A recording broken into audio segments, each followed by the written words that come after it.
From at the lowest level, 8-year-old kid pitch, to the highest level, senior men's league. That's 65 and older. No, I'm not there yet. Feels like I'm that old, but I'm not there yet. Most of the games that I do are youth. Specifically, 9 to 13-year-olds, a few high school games mixed in here and there. Gotta stay hydrated, it's not fire. Now, how many of you in here are athletes? How many of you play sports? Oh, wow. More involved for this group. All right. Starting in the back corner with that young man. Wild guess. Football? Okay. Yes, sir. Baseball. Baseball? What position? Third base and catcher. Third and catcher? Gotta give that man props if he's a catcher. You guys wearing all this equipment is crazy. There's no reason I wouldn't wear it, I'll tell you right now. This is the second most important thing I have when I'm an umpire. Anyone guess what the first one is? Actually, no. You're close. No, not my chest protector. What's my helmet protecting? Your head. My head. More importantly, what's inside here? My brain. My brain is the most important piece of equipment that I have as an umpire. Where was I? Back row here for athletes. Yes, sir. Football and baseball. 2 sports. Multi-sport athlete. Love it. Yes? No? Yes, sir. Soccer. What position? Striker. Another man who loves to score goals. First group I had, in fact, well, he said over there, but he played soccer, he was a striker. Who else? Sport. Come on, athletes, be proud. Basketball. How long have you been playing? 2 years? You're better than I am. Yes? No? Yes, ma'am. Softball. What position? Outfield. Girl after my own heart. I was an outfielder way back when. Yes? Soccer. And basketball. Okay, props for the multi-sport. What position for soccer? I'm sorry? Oh, God bless your heart. My position right here. I was a goalie for soccer. Loved it. Yes? Really? I got 2 hugs on one roof. Yes? It's been basketball. Basketball. How long you been playing? 4 years. See, you're better than I am too. Honestly, I couldn't make a basket if my life depended on it. Not my sport. You want to talk this? You want to talk my other favorite sport? Y'all don't play much of it here. Softball. Hockey! Oh, I forgot about that. You know, if I told you I was from Minnesota, would that have helped? Yes. Yes, indeed. Hockey and baseball. That's like 1A and 1B for me. Love both sports. Can't skate worth a lick. I coached 10 years. Wait, say what? Mr. Thielen, you can't skate and you coached hockey for 10 years? Yeah. You don't have to be the best athlete.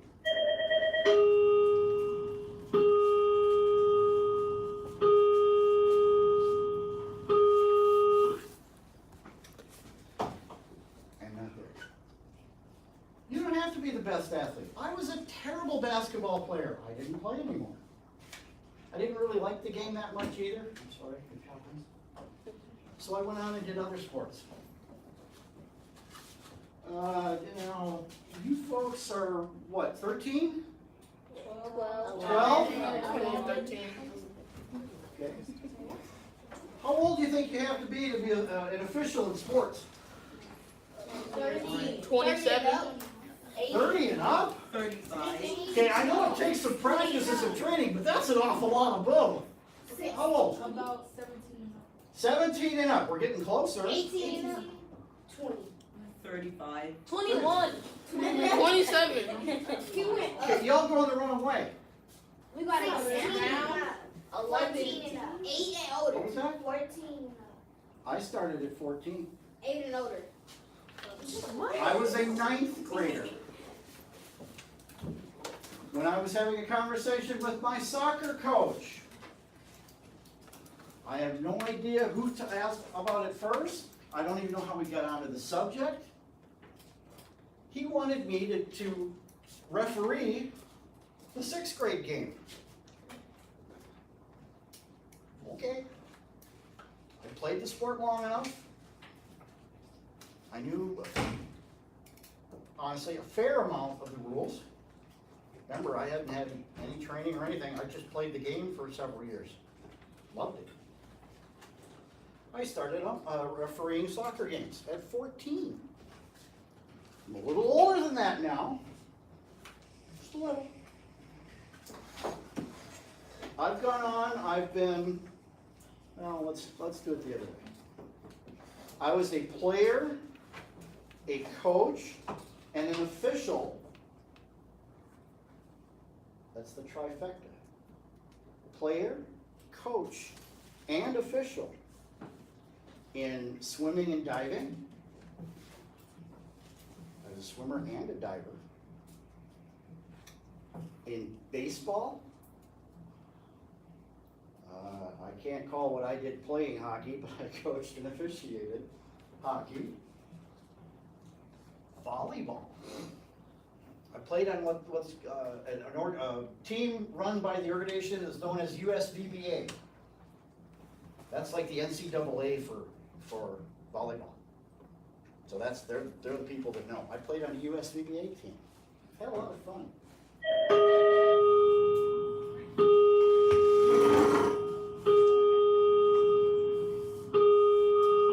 I am not, it's hard to tell because I've got the gear on. Okay, you'll see when I get this off in a few minutes. I am not the best athlete in the world. This young man over here is probably going to beat me in a sprint. I hope. No disrespect intended, sir. But you don't have to be the best athlete to be an official. I said it before when we were talking about the most important piece of equipment that you use as an official is your brain. Can't emphasize that enough. It's one of the reasons why you're here in school learning different things. Because what you learn here, you take out into the real world and you put into practice. Oh, there's that other word again. Practice. How many athletes, raise your hands again? Okay. Leave your hand up if all you do is play games. Okay, you four are lying through your teeth. You don't practice? Oh, no, I practice. Oh, well, put your hand down. You practice? Yeah. Put your hand down. Everybody practices. Players do. Now, coaches they don't call it practice for coaches. Umpires do. We practice. We have classes. I don't know if, I can't call it school because at my level, it's not run that way. There are what are called umpire schools around the nation.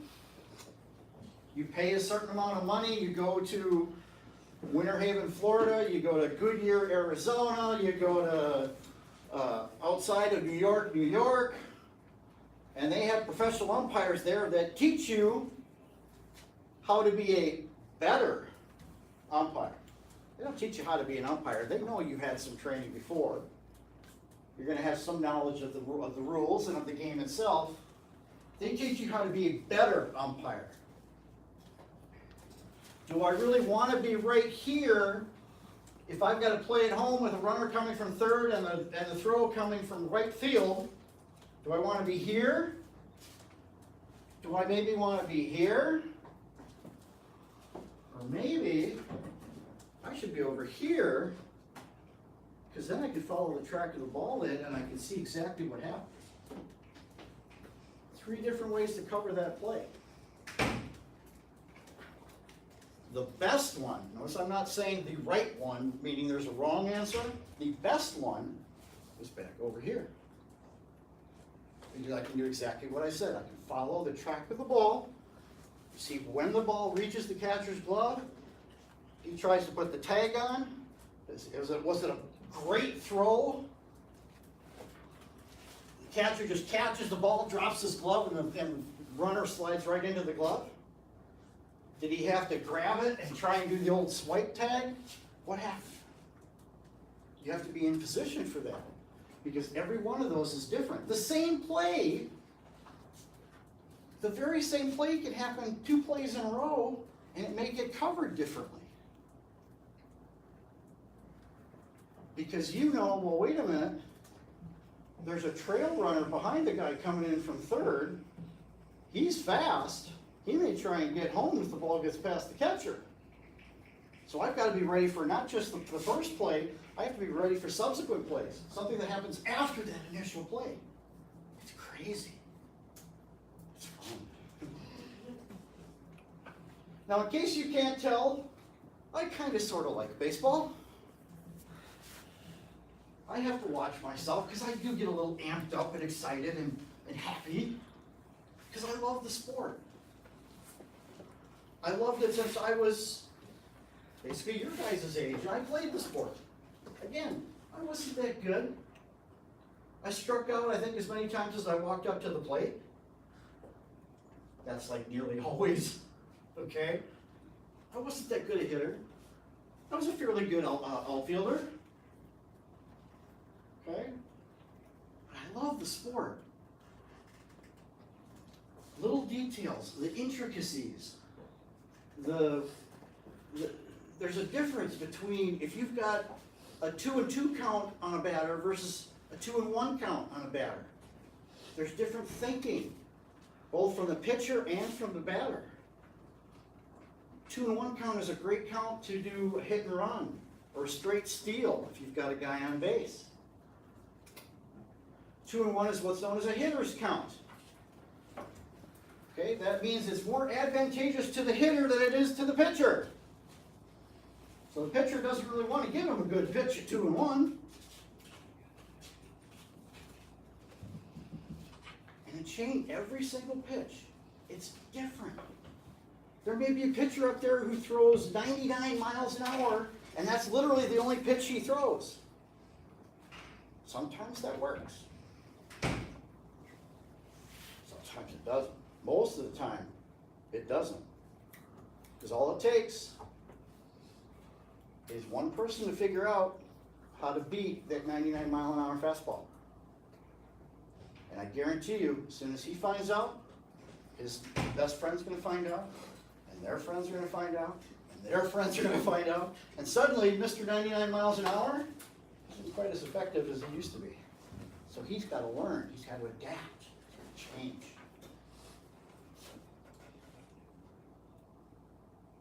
My other favorite sport, hockey,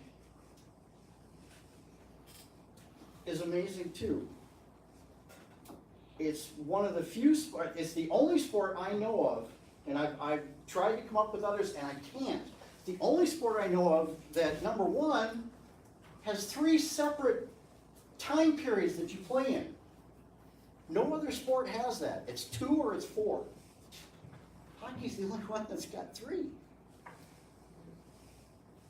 As a coach, I love that. That means if the changes that we make at the first intermission to play that second period, if they didn't work, I get a second chance with the second intermission. Okay, you know what? That didn't work, so we're going to do this and go out there and win the game. Never guess I love hockey either, but you know. Okay. So What's the main question, what do you think most people want to know about being an umpire? Yes, What is it? I'm sorry? What is it? What is it? Being an umpire? No, you're the one person making all the calls for the game, making sure everybody's playing by the rules, making sure they're being respectful. Gotta be respectful. If they start disrespecting you, then there's some consequences in there. The old ejection. Doesn't happen that often. When it does, it's a big deal though, because everybody in the park sees that. And it's a little embarrassing for the coach, to be honest. Come on, what do you really want to know about umpiring?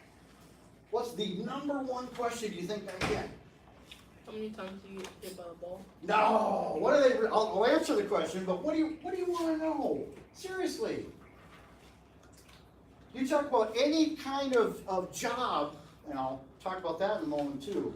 Any job in the world, what's usually the first question that comes to mind when you're thinking about jobs? You said you love singing sports, but then you only chose baseball to be an umpire. Why? Well, first of all, baseball is one of the few sports that has umpires. Other sports have officials. But I love baseball so much that I became an umpire. So I can get back to the sport. Come on. What does everybody want to know? How much you get paid? How much money do you make as an umpire? More than you'd think. In fact, when I learned this figure, I was surprised. A Major League Baseball umpire in this day and age makes about $130,000 a year. Think you could live on that? Oh yeah, they have a lot of travel. Their hours aren't 8 to 5 or 9 to 5, Monday through Friday. But they get to travel the country. Actually, I take that back. They get to travel the world in the middle of this wonderful sport. They get to meet people from all over the place. They're in the middle of this beautiful sport, and they make some decent money doing it. Okay, I got to talk about being hurt. I'll do that in a minute. What else did I say I was going to talk about in a minute? Oh, come on. This is why you got to pay attention, especially if you're on a field or a pitch or on the court. You got to be paying attention. You got to know what's going on. If the catcher drops the ball for strike 3, is the batter out? No. Anybody else want to guess? How many say yes, the batter's still out? How many say no, the batter is safe, something else has to happen? How many are wondering what the heck is this guy doing up here? Okay, fair enough. I don't ask the question, so I want to know the answer. The answer to the question that I asked is no, the batter's not out. It's what's called a drop third strike. Yeah, it's the third strike on the batter, but he's not out yet. They have to do what's called a put out. Catcher has to pick up the ball, throw it, or the pitcher or whomever ends up getting it.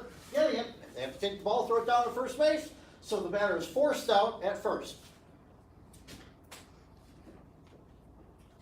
Can you have more than 3 outs in an inning? There is a kind of a weird question. Can you have more than 3 outs in an inning? No. How many say yes? How many say no? You know? No, I have No? not heard that one. Yeah, you can have more. You can have 4 outs in an inning. It's an appeal play. An appeal play is where basically a team literally appeals or asks to make a ruling regarding something that happened on the field. You can get a 4th out in an inning. Never had it myself. Now, I've only been doing this 5 years as a baseball umpire. So I don't even know how common they are, but you can get 4 outs in an inning. Weird. Okay. What else?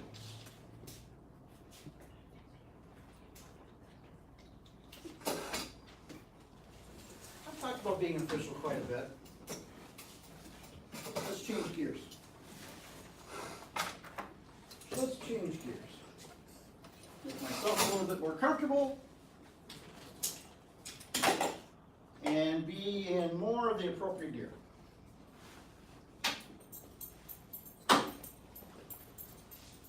You may have heard me say it before. I've also been a coach. I was really lucky. And not that many people I know can say this. I have two boys. One of them is, good grief, he's going to be 26 in April. And my other son turns 21 in September. I was fortunate enough to be able to coach both my boys. Coached my older boy in hockey for 6 years. I coached my younger boy 10 years in hockey and 10 years in baseball.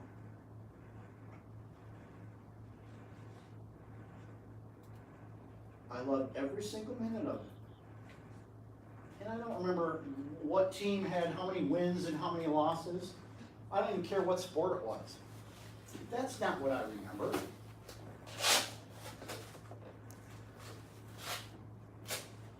Oh, that's a relief. Very important. Not the best to stay comfortable in. So, if you count all of those years separately, that means I have over 25 years of being a coach. And I played. Remember, I'm not the best player out there, but I played. I had fun when I was playing. I'm actually having more fun now as an official. Soccer, volleyball, flag football, swimming and diving, baseball. I think that's all of them. I've officiated in all 5 of those. I've never worked a day in my life when I've been an official. Wait a minute. How can you not work if you're an umpire or an official? It doesn't make sense. Well, here's why. I'm in the middle of a sport I love. For baseball, I'm outdoors on what is almost always a beautiful day or evening. I said I'm in the middle of the game I love, right? Yeah. And best of all, they pay me. They pay me to do that. If they pay you to do something that you love, you're never going to work a day in your life. It's amazing. Now, granted, I didn't just walk out there and start being official. I had to do a little bit of work, real work myself. I had to learn the rules. Uh-oh. Learn the rules. That almost sounds like school. It's true. I had to learn the rules. I had to go out and practice. Now, no, I don't have to practice getting over here behind the plate. Ready? I don't need to practice that. But I need to know how to stand behind the plate so that I can see the whole plate. That means width to width, the full width of the plate, as well as top and bottom. And that changes with every single batter that steps into the batter's box. So that's why, sometimes you see an umpire like this, sometimes you see him like this. Some guys do what you really shouldn't, but they have to because of physical limitations. They actually get down on a knee because the player is so short. And they have to be able to see that strike zone. Because, by the way, you do this, you're opening yourself to injury. That's why you don't do it. And then we have practice games. Yes, umpires have practice games. Now, they don't call it that for coaches. As far as the coach goes, if they're out there, there's a different team out there that you're playing against. As far as they're concerned, for them, that's a game. They don't really call it practice, even if it is practice. But we practice.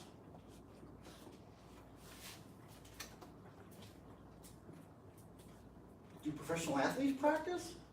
Yeah. Yeah. LeBron James doesn't just go out there and send those bombs in for threes without having practiced that goodness knows how many times. Do players make every single free throw that they take? No. Exhibit A, Shaquille O'Neal. I think he finished with something like, who's a real basketball fan in here? Nope, yes, no? You know what his career free throw percentage was? Was it like in the 50s? I'm like 40. I mean, it was awful. I'm like 47. Yeah, it was awful. He had a 50-50 shot of making that free throw or missing it. That's terrible. That's why they had the old strategy that teams would use if the game was close, called hack-a-shack. You fouled him every time because he couldn't hit the free throw to save his life. If he practiced doing it, he might have done better. Practice. And then there's that inevitable one that all students can sure relate to. Test. You gotta take a test to be an umpire. Now the advantage is that you go over these rules beforehand. It's almost like the leader or the teacher, if you will, or your director, however it is giving you the answers to the test. Because you're going over all this stuff in your class, in your training. The problem, which I know you can all relate to, is it may go in here, you've got to prevent it from coming out over here. You've got to keep it in there so that you can use it.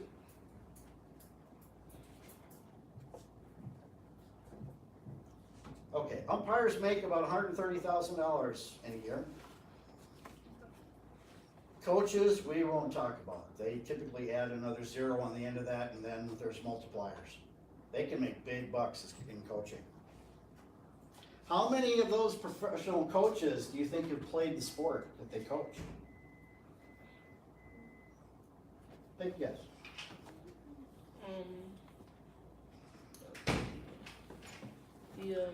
Like. I'll make it easy for you. You think half of them have played the sport that they coach, or less than half? Less than half. Less than half. Who else? Yes, sir. Less than half. Less than half. Anybody think more than half? Everybody else is less than half, right? It's less than half. Coaching is hard. Takes a lot of work. You got to deal with a lot of, I was about to say knuckleheads, but you know, not everybody's a knucklehead. You got to deal with a lot of different people who all think differently, act differently, talk differently, look differently, and most importantly, play differently. You've got to take all these individuals as a coach and try and mold them, get them to work together, to work in common. And maybe that's not all 18 of you working at the same time doing the same thing. Maybe it's only 9 of you playing at a time. But you 9 have to be able to play together. The same way that maybe the other 9 of you play together. That is not an easy thing to do. It's not easy to do as a player. It's not easy to teach as a coach. But you can do it. And the coaches that are successful in the profession, are the coaches that can take 18 individuals, work with them over and over and over again, get them to be able to work together towards a common goal. Winning the game, preventing the batter from getting an extra base hit, killing off the power play. That's hockey. That's the successful coach, is the one who can get this group to do that more often than they don't. And the best coaches don't necessarily have the best winning percentage themselves. The reason for that is a lot of times they get hired by a team that just isn't that good to start.